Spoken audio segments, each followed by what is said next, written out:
പ്രിയ പ്രേക്ഷകർക്ക് സീരിയൽ ന്യൂസിലേക്ക് സ്വാഗതം. കൂടുതൽ സീരിയൽ ന്യൂസുകൾ അതിവേഗം ലഭിക്കുന്നതിന് ഈ ചാനൽ സബ്സ്ക്രൈബ് ചെയ്യുക. ബെൽ ഐക്കൺ മറക്കാതെ ക്ലിക്ക് ചെയ്യുക. വീഡിയോ ഇഷ്ടമായി എങ്കിൽ ലൈക്ക് ചെയ്യാൻ മറക്കരുത്.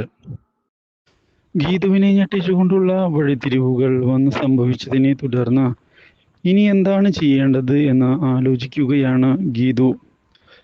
ഗോവിന്ദിനെ ഫോൺ ചെയ്തത് തൻ്റെ മൊബൈലിൽ നിന്നാണ് എന്ന് ഒരാൾ പറഞ്ഞതിനെ തുടർന്ന് ഞാനെന്തിന് ഫോൺ ചെയ്യണമെന്ന ചോദ്യം ബാക്കിയാവുകയാണ്. മാത്രവുമല്ല, എന്തൊക്കെയാണ് തനിക്കു ചുറ്റും നടക്കുന്നത് ഒന്നും മനസ്സിലാകുന്നില്ലല്ലോ. ആകെ കിളിപോയി നിൽക്കുകയാണ്.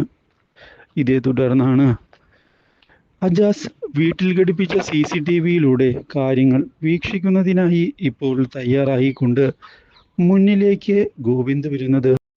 അപ്പോൾ അനാർക്കലിയും കൂട്ടരും പ്ലാൻ ചെയ്യുന്നതാണ് കാണാനിടയാകുന്നത്. ഇതോടെ എന്തോ വലിയൊരു പ്ലാനിങ് ആണല്ലോ നടക്കുന്നത്. ആരെയോ റൂമിൽ പൂട്ടിയിടണമെന്നൊക്കെ പറയുന്നു. എന്തോ ഒരു ചതി ഒളിപ്പിച്ചു വെക്കുന്നുണ്ട് അവർ. അത് ഉറപ്പു തന്നെയാണ്. എന്തായാലും എന്താണ് ഇതിന് പിന്നിലെ രഹസ്യം എന്ന് കണ്ടെത്തണം. എന്നാൽ മാത്രമാണ് കാര്യങ്ങൾ മുന്നിലേക്ക് പോവുകയുള്ളൂ എന്ന് ഉറപ്പിക്കുകയാണ്. ഇതേ തുടർന്ന് വീണ്ടും CCTV ദൃശ്യങ്ങൾ ചെക്ക് ചെയ്യുമ്പോഴാണ് മാർഗഴിയെ കാണാനിടയാകുന്നത്. ഇത് കണ്ട് ആകെ ഞെട്ടിപ്പോവുകയാണ് Govind. Do like, share and subscribe.